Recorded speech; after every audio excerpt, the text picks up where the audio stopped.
السلام عليكم ورحمة الله وبركاته. كم جتنا دافع يلا أبي جايبات وكسر القسيسة أبي كندا كان أرجع كنا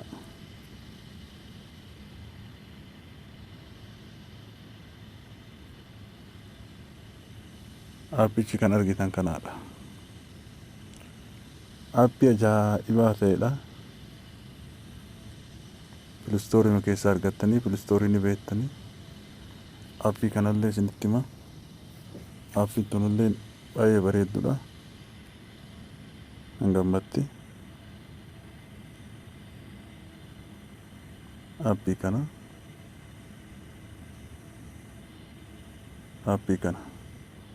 yeroo biraa sanitti deebi'a. Amma qara kan sin argisiisani Playstorii ma keessaa buufattanii aappii kun aappii quraanatii kan haasanu kan guyyaan illee itti lakkaawwattanii kun beeksisa. Akkasuma waa hedduu qaba. Kan siniin jedhu amma qara quraan jaa tasbiiraa du'aayii takbiiraa hadiisa kilbaa waa hunda qaba. Amma quraana abbaa barbaaddee qaraasuu feete asuma irratti dhoottetuma dhiifama beeksisa baay'isa. Amma egaa kennaa tokko tokko adda addaallee ni qaba. Waa hedduu qaba. Liiverii tokkorra jira nama jaha 10,000 ga'uudhaaf badhaasa adda addaa qaba wanti kun. Amma 268 jaafi shabakaa kiyyatu laafadha. Asitti naa lakkaa'aman jalqaba irraa jechuudha.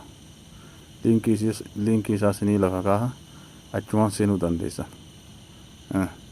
Seendi quraana kennaa quraanatiif waa hedduu qaba gaa laale maallaqaas hedduu qaba.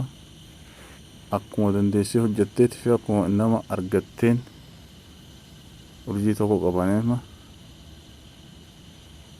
ifama beeksisa baay'isa. Akka Facebookatti illee dhimma itti ba'uu dandeettan. Amma guyyaan isaa har'a Ingiliziin 23 ji'a jaaffaa shaabaa Arabiin hijiraan guyyaa 13 ji'a 11ffaa ja'a. Akkasumatti aazan hunda jira ilaalika. Waa hedduu as keessaa namni baratuu fedhu barachuu danda'a. Amma quraana sin argisiisaa dhiifama. Amma yoo quraana qara'uu feetan biiratu jira quraana dhootta. Amma suuratul baqaraa suuratul faatihaa al-imraan al-imraan irratti haadhoonnu bismillah. Amma ibanta shabakaa barbaada. Alif laam miim Allahu laa ilaaha illa. Bakka kana dhootte bakka sammaa kana ni argitaami. Bakka sammaa kana asii waggaa dhootte sheekulii hedduutu jira kana. Sheekulii kana isa barbaadde irratti godhachuu dandeessa. أما المرهاني أما عبد الرحمن السديس قاطاني خالد عبد الله القاطاني أما فيرس رتيرو كم تندوبان دابي جرو. الله لا إله إلا هو الحي القيوم نزل عليك الكتاب والراسخون في العلم يقولون آمنا به كل من عند ربنا وما يذكر إلا أولو الألباب ربنا لا تزغ قلوبنا بعد إذ هديتنا وهب لنا من لدنك رحمة. Akkasumatti egaa uummata keenya jaallatamoo waa hedduu of keessaa qaba.